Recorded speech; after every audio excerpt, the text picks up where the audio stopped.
শুভ সন্ধ্যা বন্ধুরা।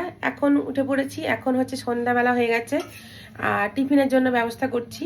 সন্ধ্যাবেলাকার আজকে টিফিন হচ্ছে চিড়ে ভাজবো, মটরশুঁটি দিয়ে ভাজবো, মটরশুঁটি আর পেঁয়াজ দিয়ে। সেটাই আমি দেখাচ্ছি কিভাবে ভাজছি। প্রথমে চিড়াটাকে নিয়ে নিয়েছি, কড়াতে দেখাচ্ছি আমি। এই যে প্রথমে খালি কড়াই আমি চিড়ে দিয়ে দিয়েছি, কাঁচা চিড়ে। আর এই কাঁচা চিড়াটাকে একটু নেড়ে নেড়ে আনছি, যতক্ষণ একটু মচমচে হবে ততক্ষণ কড়াতে মিলিয়ে মিলিয়ে চিড়াটাকে, কাঁচা চিড়াটাকে ভেজে নিতে হবে।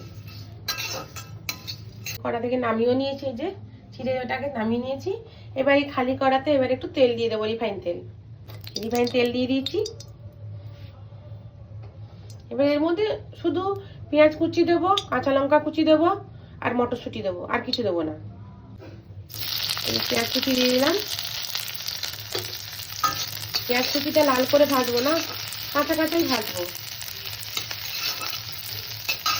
লঙ্কা কুচি দিয়ে দিয়েছি, এই যে হলুদ হলুদ রঙের। আর এই যে মটরশুঁটিও দিয়ে দিলাম।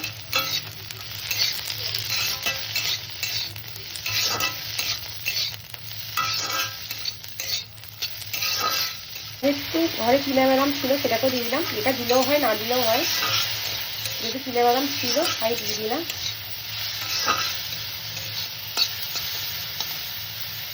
এবারে আমি হচ্ছে চিড়েটাকে দিয়ে দেবো। চিড়ে ভাজা আমার কমপ্লিট। আর একটু নুনও ছড়িয়ে দিয়েছি এর মধ্যে। এবারে এটা কমপ্লিট।